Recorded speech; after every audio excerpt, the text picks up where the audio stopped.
What if I told you that the soreness you feel the day after a workout isn't a badge of honor? It's actually a sign that your recovery system is broken. I know that sounds insane coming from someone who studies human physiology, but here's what nobody in the fitness world wants to admit to you.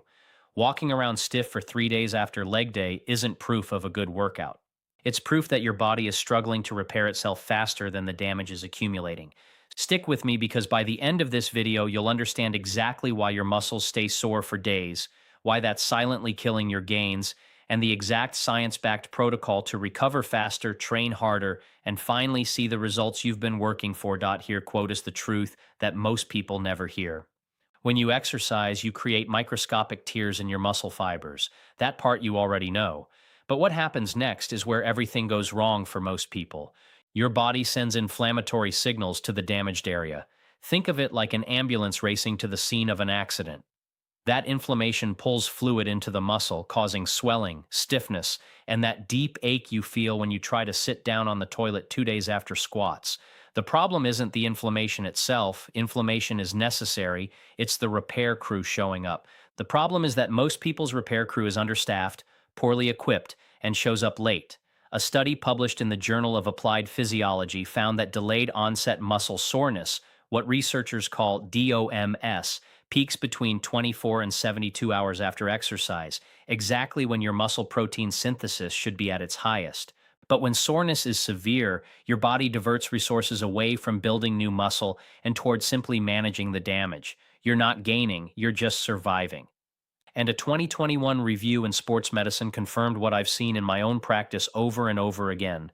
Chronic, unresolved muscle soreness is directly correlated with stalled strength progression, elevated cortisol levels, and suppressed testosterone. Your body is too busy putting out fires to build anything new. Think of it like this. Imagine you're trying to renovate a house, but every single day someone comes in and takes a sledgehammer to a different wall. The construction crew never actually gets to install the new kitchen or finish the bathroom because they're constantly patching holes. That's what happens when you train hard without adequate recovery. The renovation never happens. The gains never come. Let me tell you about Marcus, 47 years old, from Austin, Texas. Marcus came to me after 6 months of consistent gym work with almost nothing to show for it. He was sore all the time, and I mean all the time. Monday was chest day, and by Thursday he still couldn't lift his arms above his shoulders without wincing. Tuesday was leg day, and he'd walk downstairs sideways until Friday. He was training 4 days a week, eating what he thought was a high-protein diet, and getting maybe 6 hours of sleep if he was lucky. He told me with genuine frustration in his voice that he felt like his body was fighting against him, and here's the thing, he was absolutely right. When I ran his blood work, the picture was clear. His creatine kinase levels, that's a marker of muscle damage, were chronically elevated, meaning his muscles were in a constant state of breakdown. His C-reactive protein, a key inflammatory marker, was through the roof. His cortisol was high, his testosterone was low, and his sleep quality was terrible. Marcus wasn't building muscle. He was barely keeping his head above water. His recovery system, the network of antioxidants, amino acids, anti-inflammatory compounds, and sleep-driven repair hormones, was completely and utterly overwhelmed. I told Marcus something that completely changed how he thought about fitness. I said, "You don't build muscle in the gym. You build muscle while you sleep. The gym is where you send the signal. Recovery is where the construction actually happens." And then I gave him a protocol, not a list of supplements to waste his money on, not a magic pill, a real science-backed, systematic approach to recovery that I'm going to share with you right now. All right, let's count it down. 10 to 1, from good to absolutely essential. These are the 10 evidence-based strategies that will slash your recovery time, reduce muscle soreness, and finally unlock the gains that have been hiding behind your body's broken recovery system. Number 10, get your protein timing right. And I'm not talking about slamming a shake immediately after your last set like some bro science rule from 2005. The research has evolved significantly. A comprehensive study published in the Journal of the International Society of Sports Nutrition found that total daily protein intake matters far more than the mythical anabolic window. However, and this is crucial, distributing that protein evenly across your day does matter. Your body can only utilize about 25 to 35 grams of high-quality protein for muscle protein synthesis in a single feeding. Anything beyond that is largely oxidized for energy or stored as fat. So if you're like most people, a small breakfast with maybe 10 grams of protein, a moderate lunch with 20 grams, and then a massive dinner with 60 or 70 grams of protein, you're leaving gains on the table. You're only triggering muscle repair once or twice a day when you could be triggering it 3 or 4 times. The fix is simple. Aim for 25 to 35 grams of complete protein at every meal. Eggs at breakfast, chicken or fish at lunch, a quality protein source at dinner, and consider a casein-rich snack before bed. Casein is a slow-digesting dairy protein that provides a steady drip of amino acids to your muscles for up to 7 hours while you sleep. A 2019 study in the British Journal of Nutrition confirmed that pre-sleep casein protein increased overnight muscle protein synthesis rates by 22% compared to a placebo. Number 9.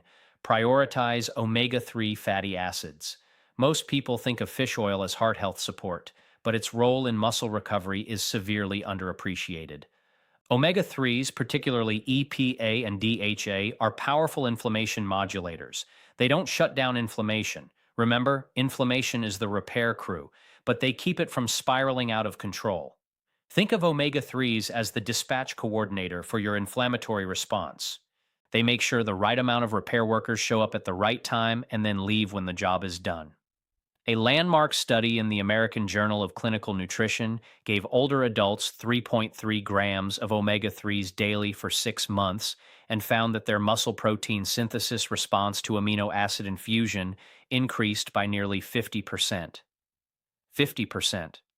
That means for the same amount of protein and the same amount of exercise, their bodies were building significantly more muscle simply because they had adequate omega-3 levels. For muscle soreness specifically, a 2021 systematic review in Nutrients examined 12 randomized controlled trials and concluded that omega-3 supplementation significantly reduced delayed onset muscle soreness across multiple exercise protocols. The mechanism is straightforward. EPA and DHA integrate into muscle cell membranes, making them more fluid, more responsive to anabolic signals, and less prone to excessive inflammatory damage. You want to aim for at least 2 to 3 grams of combined EPA and DHA daily from fatty fish like salmon, mackerel, sardines, or a high-quality fish oil supplement. Plant-based sources like flaxseed and walnuts provide ALA, which your body must convert to EPA and DHA, but the conversion rate is poor, typically under 10%. If you're serious about recovery, get your omega-3s directly from marine sources. Number 8, magnesium before bed. Magnesium is involved in over 300 enzymatic reactions in the human body, and a significant number of those are directly relevant to muscle function and recovery. It regulates muscle contraction and relaxation. It modulates the nervous system's excitability. It supports deep restorative sleep. And here's the alarming part. According to data from the National Health and Nutrition Examination Survey, nearly half of all Americans consume less than the recommended daily intake of magnesium from food alone. When your magnesium levels are low, your muscles can't fully relax after contraction. Calcium floods into muscle cells to trigger contraction, and magnesium is required to pump calcium back out so the muscle can release. Without enough magnesium, you're left in a state of chronic low-grade muscle tension, even when you're trying to rest. A 2017 study in the Journal of Sports Science and Medicine found that magnesium supplementation significantly reduced muscle soreness and improved perceived recovery in athletes following exhaustive exercise. Another study in the journal Magnesium Research demonstrated that magnesium improved sleep quality, particularly slow-wave sleep, the deep restorative stage when growth hormone secretion peaks. The best dietary sources are dark leafy greens like spinach and Swiss chard, pumpkin seeds, almonds, black beans, and avocado. For supplementation, magnesium glycinate is your best bet. It's highly absorbable and less likely to cause the digestive issues that magnesium citrate is notorious for. Take 300 to 400 milligrams about 30 to 60 minutes before bed. Number 7, tart cherry juice. I know what you're thinking. Cherry juice sounds like something your grandmother would recommend, not a legitimate recovery tool. But the science here is surprisingly robust. Tart cherries, particularly the Montmorency variety, are one of the richest natural sources of anthocyanins, a class of flavonoids with potent anti-inflammatory and antioxidant effects. These compounds work through multiple pathways to reduce muscle damage and accelerate recovery. A double-blind, placebo-controlled study published in the Scandinavian Journal of Medicine and Science in Sports gave marathon runners either tart cherry juice or a placebo for 5 days before and 2 days after a race. The cherry juice group experienced significantly less muscle pain, recovered strength faster, and showed lower levels of inflammatory markers. What's fascinating is that the effect isn't subtle. A 2019 meta-analysis in the International Journal of Sport Nutrition and Exercise Metabolism reviewed 10 studies and found that tart cherry supplementation consistently reduced muscle soreness by an average of 8 to 13% compared to placebo. That may not sound dramatic, but when you're talking about the difference between being able to train again in 24 hours versus 48 hours, it adds up enormously over weeks and months. The effective dose appears to be about 8 to 12 ounces of tart cherry juice concentrate twice daily, starting about 4 to 5 days before an intense training session or event and continuing for 2 to 3 days after. If the sugar content concerns you, tart cherry extract capsules are available and appear to be similarly effective at doses of about 480 milligrams of standardized extract. Number 6. Cold water immersion. The ice bath. This one is controversial, and I want to be precise about when and how to use it. Cold water immersion, typically 50 to 59 degrees Fahrenheit for 10 to 15 minutes, has been shown in multiple studies to reduce perceived muscle soreness and accelerate the recovery of strength and power following intense exercise. The mechanism is straightforward. Cold causes vasoconstriction, reducing blood flow to the damaged tissue and limiting the inflammatory cascade. It also reduces nerve conduction velocity, which directly decreases pain signaling. However, and this is a big however, there's emerging evidence that regularly blunting the inflammatory response with cold therapy may actually impair long-term muscle adaptation. Remember, inflammation is the repair crew. If you keep kicking the repair crew off the job site every single day, eventually the building doesn't get built. A 2021 study in the Journal of Physiology found that post-exercise cold water immersion attenuated long-term gains in muscle strength and hypertrophy when used after every training session. The practical takeaway is this: use cold water immersion strategically, not habitually. If you're in a competition phase or training with unusually high volume and soreness is limiting your ability to perform your next session, an ice bath can be a valuable tool. If you're in a building phase where your primary goal is muscle growth, save the ice for special occasions. And here's a nuance most people miss. If you do use cold therapy, separate it from your training session by at least 4 hours. Immediately after training, you want that inflammatory signal to initiate the repair process. Cold therapy several hours later can still dampen excessive soreness without completely sabotaging the anabolic response. Number 5. Sleep. The most powerful recovery tool you already own. Before we get to numbers 5 through 1, where things get really interesting, I need to ask a favor.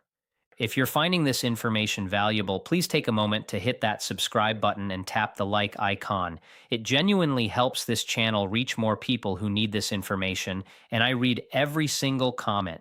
If you've made it this far, you're clearly serious about understanding your body, and I appreciate you being here. Now, let's talk about sleep. Most people dramatically underestimate how much their sleep quality is sabotaging their recovery. Here's a statistic that should stop you in your tracks. A single night of sleep restriction to just 4 hours reduces muscle protein synthesis rates by nearly 20%. That was demonstrated in a 2020 study published in the Journal of Physiology. 20% less muscle repair from one bad night. Now multiply that across weeks and months of chronic sleep deprivation, getting 6 hours instead of 7 or 8, and you start to understand why you're not seeing the results you're working for. During deep, slow-wave sleep, your pituitary gland secretes pulses of growth hormone, the master anabolic hormone that drives tissue repair, muscle growth, and fat metabolism. The largest pulse typically occurs within the first hour of falling asleep, which means if you're going to bed at midnight and waking up at 6, you're getting one good pulse instead of the 3 or 4 that occur across a full night of sleep. Growth hormone isn't the only player. Testosterone production is also tightly coupled to sleep. A landmark study in the Journal of the American Medical Association found that men who slept 5 hours per night for just 1 week experienced a 10 to 15% drop in daytime testosterone levels. The fixes are straightforward, but they require discipline.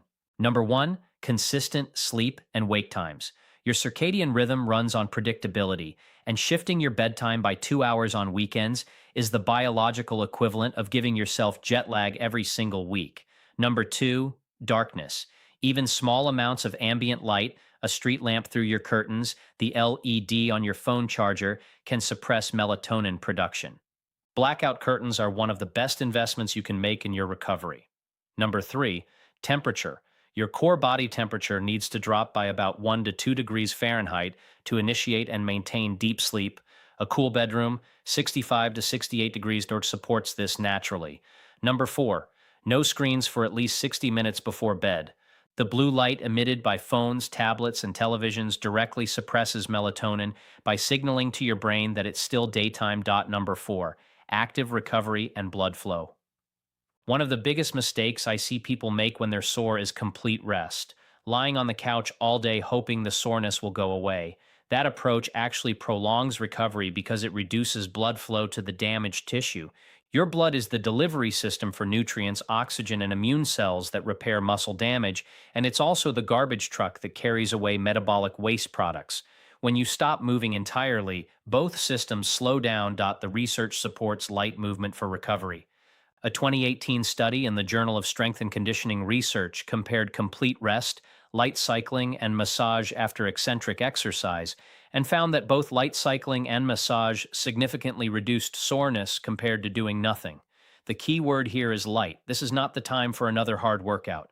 We're talking about walking, gentle cycling, swimming, yoga, or mobility work, activities that increase blood flow without creating additional muscle damage. Think of it as flushing the pipes. You're circulating fresh nutrients into the tissue and flushing inflammatory byproducts out. Foam rolling deserves special mention here. Despite its popularity, the mechanism is often misunderstood. Foam rolling doesn't actually break up scar tissue or adhesions in the way many people believe. What it does do is provide mechanical pressure that stimulates sensory receptors in the muscle and fascia, triggering a neurological relaxation response. A 2020 systematic review in the International Journal of Sports Physical Therapy concluded that foam rolling after exercise significantly reduced perceived muscle soreness and improved range of motion without impairing subsequent performance. Spend 60 to 90 seconds on each major muscle group, rolling slowly and pausing on tender spots for 20 to 30 seconds. Number three, the turmeric and black pepper combination. I've spoken about turmeric at length on this channel, but its application to muscle soreness specifically deserves attention here. Curcumin, the active compound in turmeric, is one of the most extensively studied natural anti-inflammatory compounds in the world. It works by inhibiting multiple inflammatory pathways simultaneously, COX2, LOX, NFKB, and several pro-inflammatory cytokines, without the gastrointestinal side effects associated with NSAIDs like ibuprofen. A 2021 randomized controlled trial published in the European Journal of Applied Physiology gave participants either curcumin supplementation or a placebo before and after a damaging eccentric exercise protocol. The curcumin group reported significantly lower muscle soreness, had lower creatine kinase levels, and recovered maximal voluntary contraction strength faster. The effect was particularly pronounced at 48 and 72 hours post-exercise, exactly when DOM symptoms typically peak. But here's the catch that makes most people's turmeric supplementation useless. Curcumin on its own is very poorly absorbed. Its bioavailability is terrible. Without piperine, the active compound in black pepper, nearly all of the curcumin you consume passes straight through your digestive system without ever entering your bloodstream. Piperine inhibits the liver enzyme that rapidly metabolizes curcumin, increasing its bioavailability by up to 2,000%. That's not a typo. 2,000%. So if you're going to use turmeric for recovery and the evidence strongly supports it, make sure you're getting it with black pepper or use a standardized curcumin supplement that includes a bioavailability enhancer. A typical effective dose is 500 to 1,000 milligrams of curcumin with 5 to 10 milligrams of piperine taken with a meal that contains some fat to further enhance absorption. Number two, hydration and electrolyte balance. This sounds so basic that it almost doesn't deserve a spot on this list, but it earns the number two position because of how profoundly dehydration impairs recovery and how consistently it's overlooked. Your muscles are approximately 75% water. Dehydrate them by even 2 to 3% of your body weight, and you're not just reducing performance, you're actively impairing every single biochemical process involved in repair. A study in the Journal of Athletic Training demonstrated that dehydrated muscle tissue experiences significantly greater damage from the same exercise stimulus compared to properly hydrated tissue. The mechanism involves multiple factors: reduced blood flow to the muscle, impaired removal of metabolic waste, decreased nutrient delivery, and compromised cellular signaling for protein synthesis. When you're dehydrated, the repair crew can't even get to the job site. But water alone isn't enough, and this is where most people go wrong. You need electrolytes, particularly sodium, potassium, and magnesium, to maintain proper fluid balance inside and outside your cells.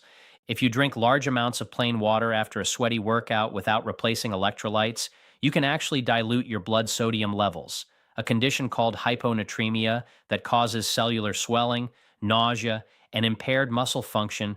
Here, quote, as a practical hydration protocol for recovery. Weigh yourself before and after your workout. For every pound lost during exercise, consume 16 to 20 ounces of fluid with electrolytes over the next several hours. Your urine color should be pale yellow. Clear means you're overhydrated, dark means you're behind. And here's an often overlooked detail: your body can only absorb about 8 to 12 ounces of fluid every 15 to 20 minutes when you're at rest. Chugging a liter of water all at once means most of it will just pass through you without being properly absorbed. Sip consistently throughout the day. And number one, the most essential strategy for beating muscle soreness and accelerating recovery.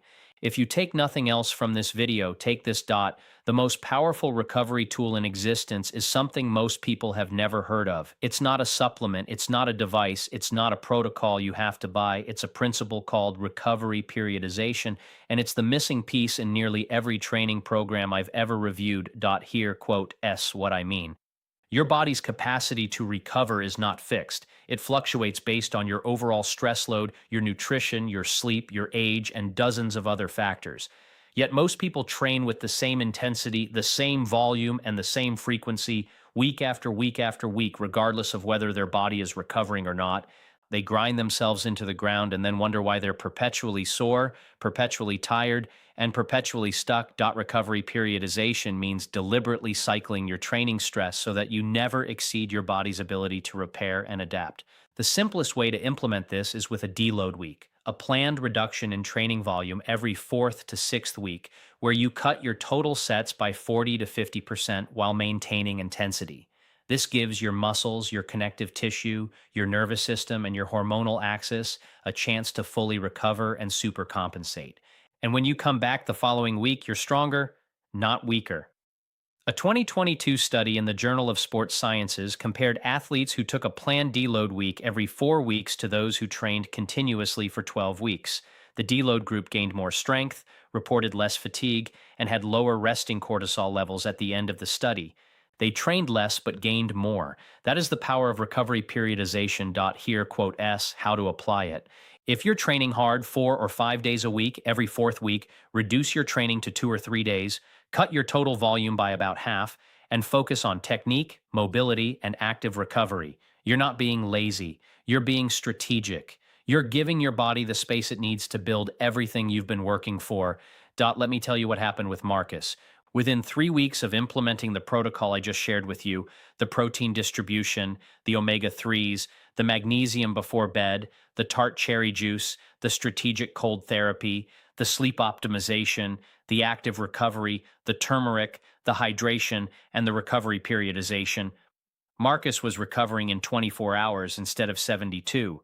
His chronic soreness disappeared. His sleep improved dramatically. His strength numbers, which had been stuck for months, finally started climbing, and his body composition shifted visibly. He told me with tears in his eyes that he felt like he'd gotten a decade back. Muscle soreness isn't a trophy. It's not proof that you worked hard enough. It's a signal. It's your body telling you that something in your recovery system is insufficient. And once you understand what that signal actually means, once you implement the strategies I've outlined today, you can stop wearing yourself down and start building the body you've been working for. Your body is still listening. It just needs the right signal delivered the right way. And now you know exactly how to send that signal. If this video helped you, please subscribe because I release new research backed videos like this every week. And I want to hear from you in the comments. Which one of these 10 recovery strategies are you going to implement first? Drop your answer below. I genuinely read every single comment. Thanks for watching, and I'll see you in the next one.